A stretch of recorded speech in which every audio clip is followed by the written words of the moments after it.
everybody. Welcome back to As It Goes. You know, we're all just figuring it out as it goes, and conversations help us along the way. It is a beautiful, warm, odd winter sunny day here, and I am so thankful for it. Winter has been hitting me hard. I wonder if anyone else who it's currently winter for right now, if it's hitting you hard. I know we've talked about seasonal affective disorder on As It Goes before in aligning with the seasons. For me, winter's toll just, I think, reached maximum capacity last week. And I kind of woke up from my winter slumber and was like, all right, things have got to change a little bit because I am sad. Capital S, period, A, period, D, period, seasonal affective disorder. It's been like this my whole life. I'm sure, again, for a lot of people that live in winter climates and experience winter, it's hard. It takes a toll on us. When we're especially present and aware, we're aware of this. And having those tools and ways to cope with it is really important. And I just wanted to mention that in case anyone else is feeling heavy these days. There are so many factors to it, right? There's less fresh produce because of winter, and there's less time outside and less sunshine and more time inside, and it adds up, especially with COVID. So, in summation, a few things that I'm currently doing for myself to help myself. I'm making sure that I take vitamin D every day. I'm making sure to get at least 20 minutes of fresh air outside.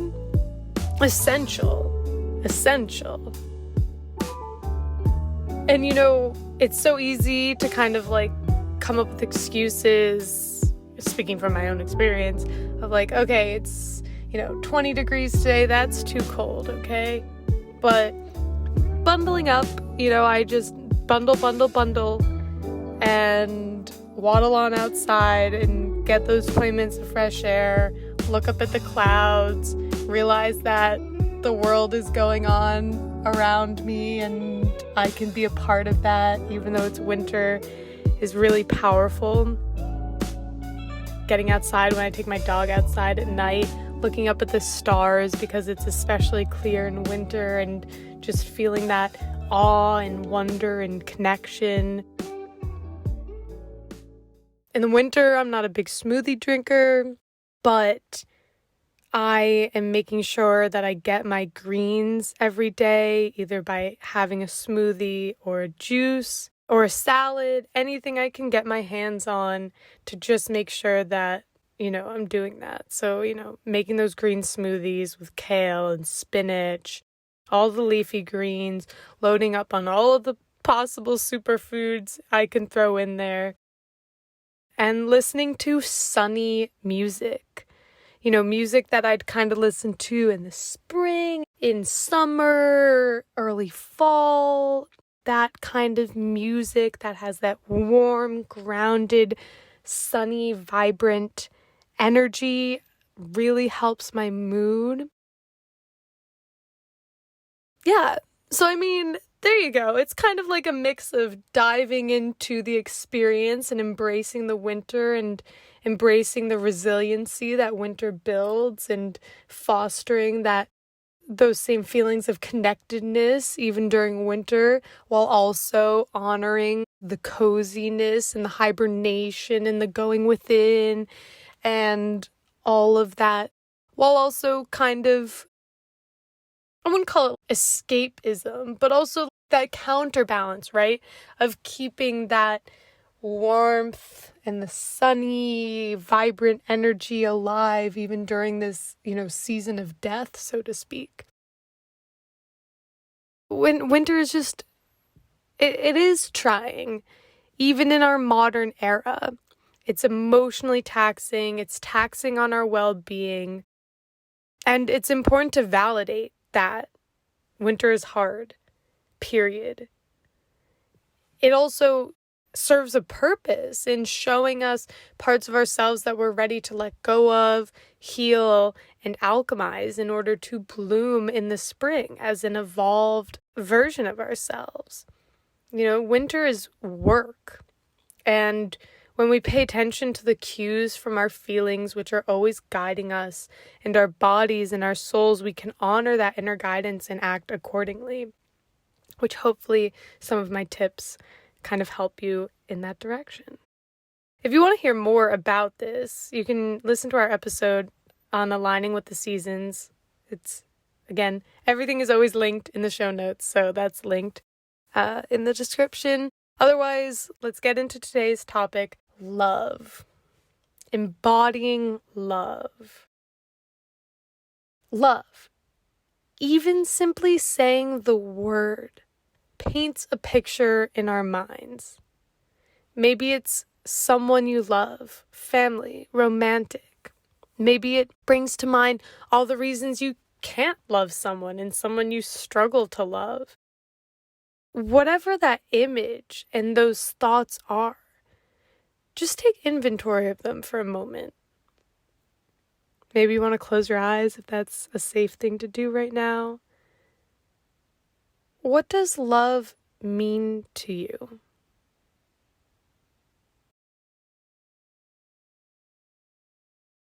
What does love look like?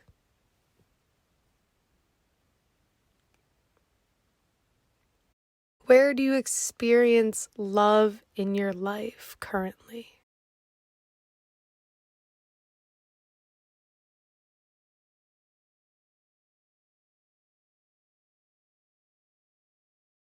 Or you can go ahead and open your eyes if you close them.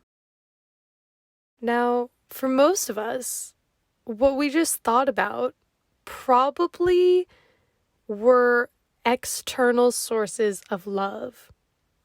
Friends, family, romantic partners, and not that constant internal source of love that is always available to us.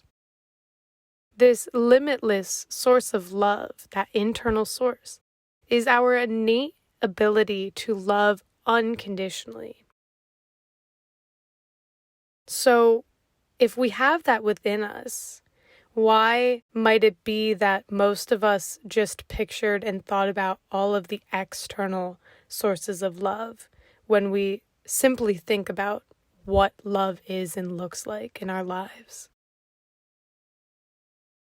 To start, self-love is included in our conversation of ideas of love, but it's a separate thing, right? We have a separate name for it. We separate it from love by giving its own name, self-love. Not to mention the fact that self-love has been commodified into products and a consumption-based experience, which obviously then confuses our understanding of what it looks like to love ourselves, to give ourselves love, to be connected to our own love. On top of this, most of us struggle with our love of self, our internal love from within ourself for ourselves. For a lot of us, we have lists going that are full of reasons why we aren't lovable the way we are, or will be most lovable when we accomplish a running list of things in the back of our head. Whatever it is, this idea of a limitless source of love that exists innately in every single one of us, with this ability to love unconditionally, seems very out of reach, untouchable, or even non-existent. So let's unpack that. We aren't taught how to love. There's no How to Love Course 101, and I don't mean just romantic love. There's no one teaching us how to actually love ourselves, how to actually love each other, regardless of whether we like each other or not, and how to actually embody love, to radiate love through this world, which again is our natural essence. Yet we are separated from it somehow. Why? Well, we're modeled love. We are not taught how to love, we are modeled love. And the love we are modeled is patchy. It's got some missing aspects. It's, most of all, conditional love. Now, again, we're modeled love, primarily through our parents and family dynamics, which set the foundation for all of our relationships. Psych 101. Now, when we breathe a little compassion into that idea, we understand that our parents were also modeled love by their parents, and their parents were modeled love by their parents, and so on and so forth, all the way back through the ages of our ancestors. All of the patchiness, any messiness that exists in the models of love we learned from, of the models we witnessed, is from that sort of lineage of modeled love. Because there are so many contexts and conditions. Now, I don't mean conditions as in conditional love. I mean conditions as in things going on outside of that specific family unit, like social conditions, religious conditions, general speaking sort of happenings of intermingling that happen, influence how we understand love to be and how we show up. That sort of passed on modeling of love is also linked with intergenerational trauma, the trauma that is passed down through generations until it is healed. All along the spectrums of trauma, little t, big T traumas. Without the proper resources, we don't know how to heal those things. We do our best with how we can cope to live with them as a means to our survival.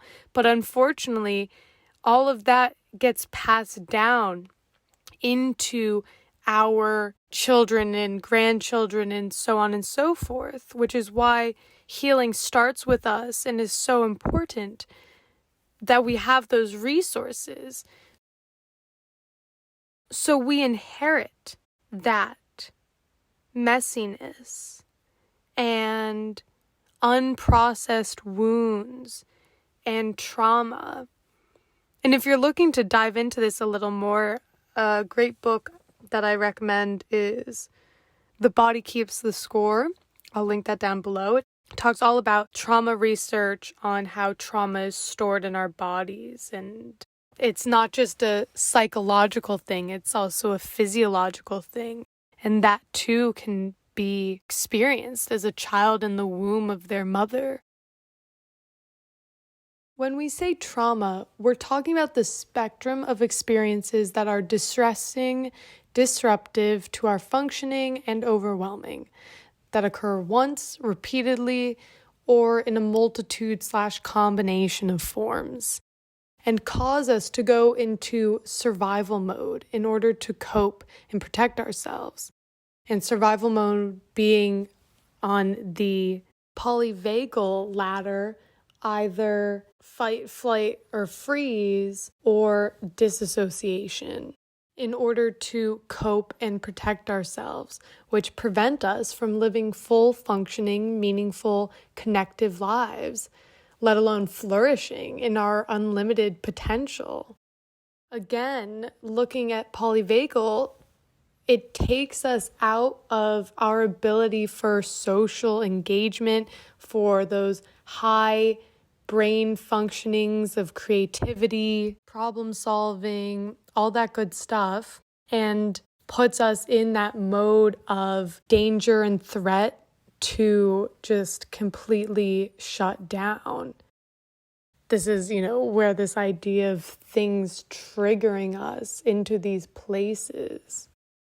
Because as we mentioned with that book, the body keeps the score. Traumas cause us to separate a mental memory of an experience and the emotional memory. It splits those two things.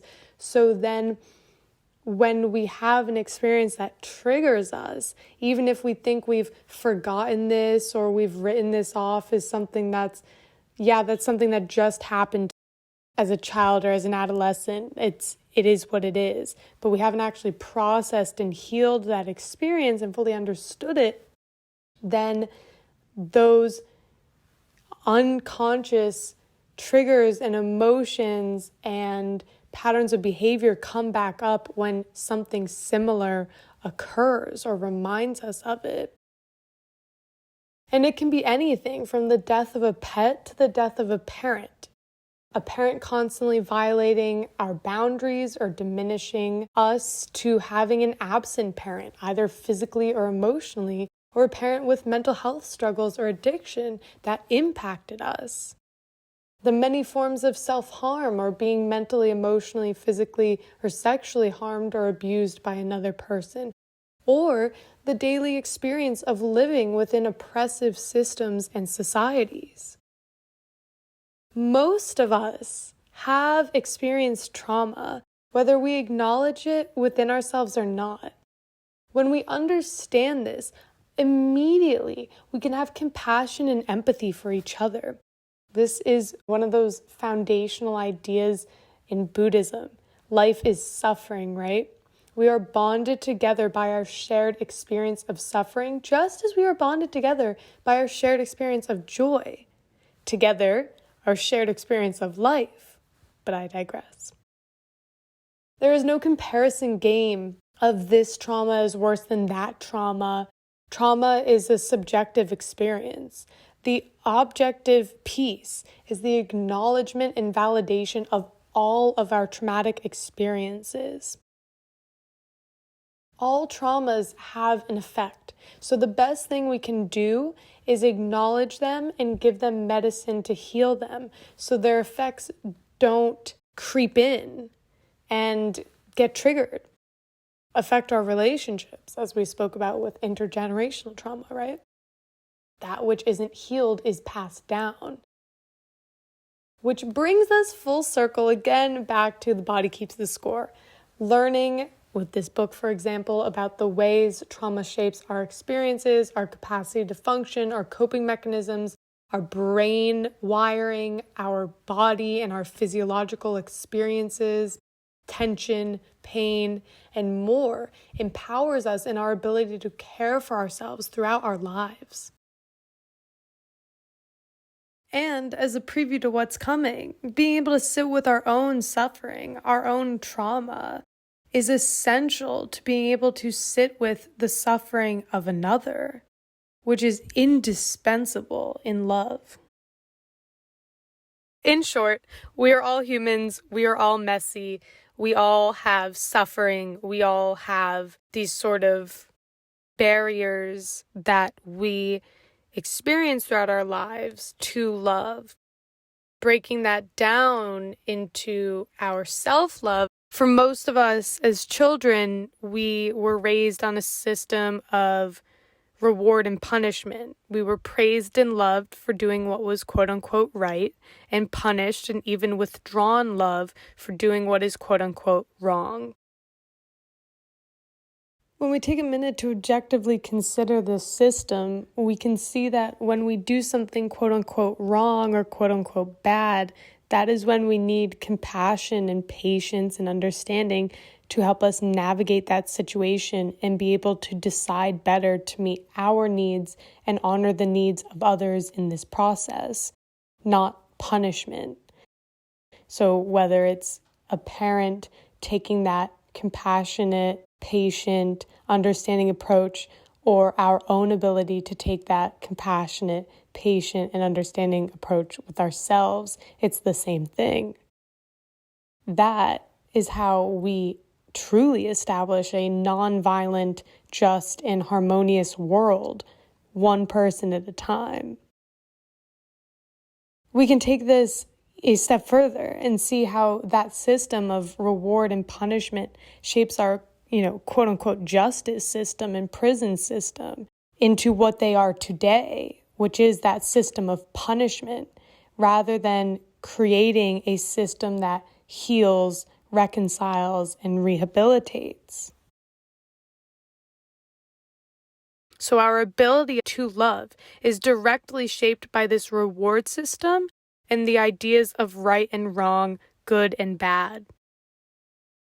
So when we go back again to those lists of all the reasons that we might not be lovable, I wonder what it would look like to write that list out physically in our notebook, and then look at how that relates to this system of reward and punishment from our childhoods, and also how this relates to our own ideas of good and bad, our culture's ideas of good and bad, and how is that shaping us? Because then we begin to understand that this struggle to connect with our limitless source of love, that is our innate ability to love unconditionally, is really shaped by the external conditionings around love, and not any sort of internal unlovability or lack of love. And it's not to blame anyone. Like we said, when we breathe compassion into this, we can understand that this is simply the process of evolving as a species, really, if we look at it like that. It's simply the process of evolving as individuals and evolving in our relationships and evolving as a species. This is where we are. This is where I am in my life, in my family system. This is where you are in your life, in your family system. This is where we are together as a human family. It's essential to acknowledge and consider that modeling and how it shapes us. The messiness, the limits, the conditions of our love that keep us from experiencing and expressing unconditional love in all of its forms, for self, for others, and all beings everywhere.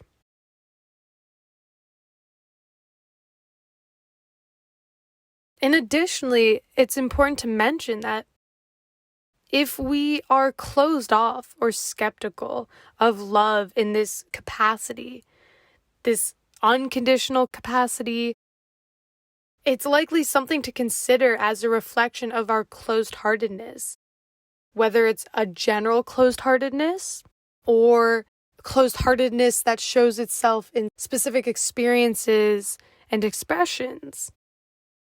Meaning the ways in which our heart has closed in order to protect ourselves, like we talked about, for our survival, which no longer serves us if we wish to experience more love in our lives. Again, we aren't born closed-hearted. We close our hearts as we move through the world that is closed-hearted in order to protect ourselves. And it's not until we acknowledge where we have closed ourselves off and how we have been influenced and shaped by the modelings of love and the conditions of love that show up in our expression and limit on our own love that we can then begin to feel the spaciousness that comes from our limitless source of love, that is our innate ability to love unconditionally. So where do we start, right? Our love for ourselves is our foundation for all love. I'm sure I've said this before on one episode or another, but we can only meet another as deeply as we have met ourselves. We can only know another as deeply as we know ourselves. We can only be compassionate towards another as deeply as we are compassionate towards ourselves. If we want to embody love and radiate love wherever we go, it starts within. Even if we simply just want to experience some more love in our lives, it starts within.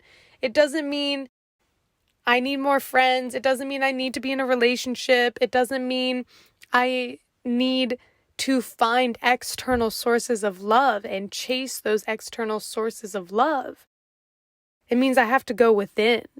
I have to find out and connect to my internal limitless source of love and ability to love unconditionally, which means my ability to love unconditionally myself and others, because I can love another as unconditionally as I love myself. So, we briefly considered our own images and definitions of love earlier. Now, let's establish some understanding across the board of what we're talking about when we say love. We're not talking about romantic love. We're not talking about platonic love. We are talking about simply love that is compassionate, understanding, gentleness. We're talking about deep appreciation, enjoyment. Buddhism talks about 4 key aspects that make up true love. And in deep appreciation for this teaching that really helped me reopen my heart many years ago when I learned this, I want to share that with you today. And when I say true love, I don't mean true love as in your one true love soulmate. I mean true love as in love that is real and genuine and unconditional. So these 4 key aspects are Maitri, Karuna, Mudita, and Upeksha, which translate as loving kindness, compassion, joy, and equanimity. Where I first learned these 4 key aspects of true love is from True Love, A Practice for Awakening the Heart by Thich Nhat Hanh.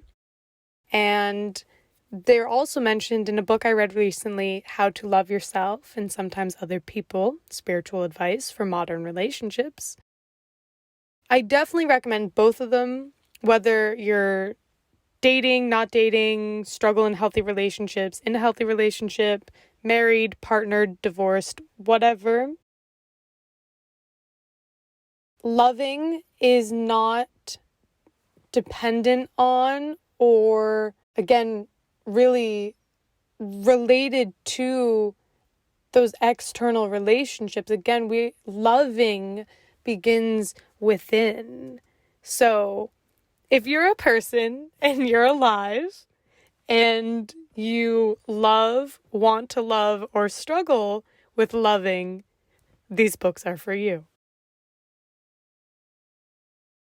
I'm going to read the chapters of the titles in both books so you can get a sense of the wisdom here and kind of what's at play in love that we're talking about today here. that teach us how to love at our best capacity, which is, inherently limitless and freeing. So let's begin. True love. Already, that secondary title of practice for awakening the heart really, hits the nail on the head. Like I said, reading this book and specifically learning about for the first time these 4 aspects of true love really reawakened my heart to what was innate and true for me as a young child, that through the process of integrating into society, which is really what each of us does as a child, kind of gets squashed. Again, like we said, for a lot of us, we live in a closed-hearted society. So to integrate into that means to, in one way, shape, or form, become closed-hearted. So those chapters are as follows. The 4 aspects of love, which we're going to talk about, which are, again, loving kindness, compassion, joy, and equanimity. Love is being there, recognizing the presence of the other, being there when someone is suffering, overcoming pride, deep listening, learning to speak with love again, restoring peace within yourself, the energy of mindfulness, caring for our pain, the principle of non-duality, reconciliation, coming to life again, telephone meditation, everybody should practice mindfulness, and getting rid of our concepts. Again, just listening to that, we can listen to it as the list of wise advice for aspects and elements of true love, what is necessary. We can look at each of these chapters as steps to embodying love, especially highlighting that in order to recognize the presence of another, to sit with suffering, to speak with love, to restore peace, to be mindful, to reconcile, it all starts with us individually within. We have to practice these things. We have to practice recognizing our own presence, sitting with our own suffering, speaking with love to ourselves internally with our thoughts, restoring peace within ourselves, being mindful, reconciling with ourselves.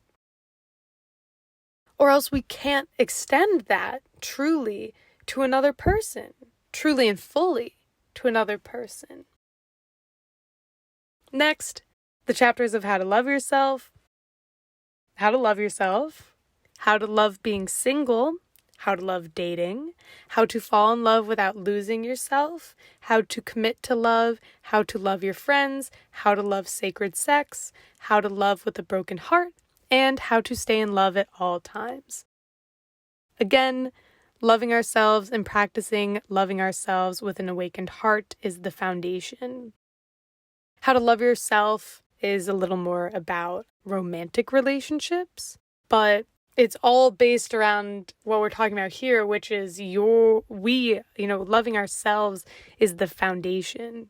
That foundation is what allows us to love in every dimension and season of our lives, in every way, shape, and form, whether it's romantic or unromantic.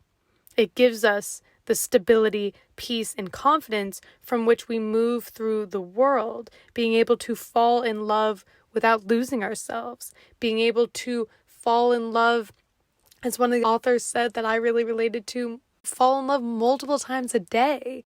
What does that mean and look like to you, to fall in love multiple times a day? That might sound absolutely ridiculous to some people, but we can fall in love with a tree, with a flower. We can fall in love with a person we meet in a sense of admiration and awe and appreciation and reverence and gratitude for their existence. Love doesn't just mean possessing and having someone, it never means possessing, but we'll get to that. Being able to commit to love, being able to practice sacred sex, it's all, again, not things that we're taught, but are essential for healthy, fulfilling love and for our own well-being. And it all starts with us. And I want to take a moment to highlight this idea of sacred sex, which is to understand sex as a fully embodied expression and exchange of energy that has the capacity to bring us closer to our true nature, divinity, sacredness, which we'll define in a bit and go into deeper. It is knowing sex in the fullness of its beauty, transcending the cultural ideas of dirtiness and purity, or as strictly physical, or, abstinence, which again, it's not like we all sat in sex ed and had, if we even had sex ed, and were taught about this context of sacredness. So wherever we are in our lives, there's room for growing and expanding our understanding. And it starts with learning. It starts with curiosity. At Reself, we say that a curious, open mind is essential to cultivate discovery and evolution. If we want to evolve, we have to be curious, we have to be open-minded, and we have to go out and discover, which then allows us to learn, which then allows us to apply what we have learned and discovered, that allows us to evolve, that in this case allows us to embody unconditional love that is our true nature. So this is yet another example of how our Reself process of discover, learn, apply, evolve, repeat works out in the wild of our everyday lives, which is why it is what it is, and what is one of the many reasons that makes Reself so special is because it's mirroring our natural humanity and our natural human process of growth and discovery and evolution on our life's journey. This context, this conversation that we're having is just one of the many aspects, this time being love and embodying love and knowing what true love is, so we can apply that and act from this new knowing. When we take this conscious time and dedicate it to engaging with these containers, whether it's a conversation on As It Goes or any other Reself offering, for this process of discovering, learning, applying, evolving, and then doing the whole process again, that's what really fuels our ability to live more consciously, our ability to nourish our well-being holistically, and our ability to show up fully and authentically in our lives, which then translates into everything we do and trickles out into everyone we meet. And coincidentally, that's how you empower a better world, one person at a time. So whether we're talking about love or world peace, right? It's all this same process.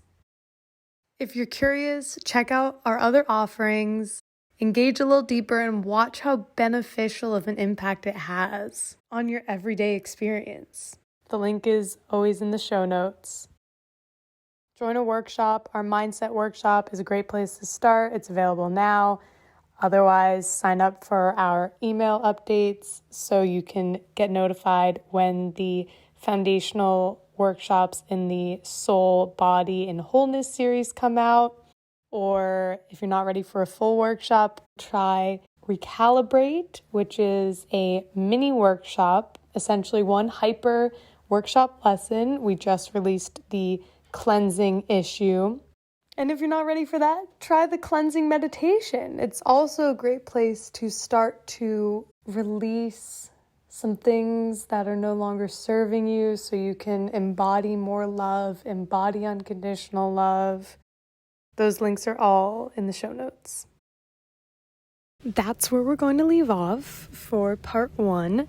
Next week, we'll dive into those 4 aspects of love: loving kindness, compassion, joy, and equanimity, define them, and discuss how to practice them, beginning with ourselves. There's a lot of food for thought here. I invite you to join me this week in witnessing our habits and patterns when it comes to love, in relationship with others and with ourselves, noticing where we are reactive, when we're triggered, when our love is conditional, maybe even sitting down and thinking about some of the things that we discussed and writing a little, letting, whatever needs to come out on the subject come out. Just witness this week with compassion. And if you find that you're struggling with being compassionate about this, make note of your judgments of self and others. Again, maybe you want to write those down. Write down what you're noticing and what comes up. Writing it out physically gets it out of our bodies and our mind, so it gives you that release. And this can be heavy stuff. We talked about some heavy stuff today. So give yourself that release. Write it down. Get it out. It also allows us to see things a little more objectively, too. Notice patterns, which is all essential in this process. First, we have to be willing to be curious about ourselves and what no longer serves us and what is in the way of where we want to go and how we want to show up. And you're doing that. You're doing that with these conversations. You're doing that by reflecting, and you're doing that by taking action on those reflections, which, again, next week's episode, part 2, will really help us do. Thanks for hanging out with me and for sharing this energy and conversation. And thank you for giving yourself this nourishment. As with everything, we have to go into the darkness a little bit to find the light, so we can transform that darkness and bring it into the light. This episode was that step into the darkness, right? Saying, okay, I'm open to understanding this darkness a little more around my ideas of love that are within me. So acknowledge your bravery for looking at these things in your own being. Without the darkness, we can't have light. Without the mud, there can be no lotus flower. It's all useful. It's all nourishment. We're recycling right now. This is a process of recycling, reclaiming, releasing. So with next week's episode, as we focus on that transformation, that alchemizing what we noticed this week in the direction of genuine, unconditional, embodied love from that limitless, innate, internal source, we'll be ready.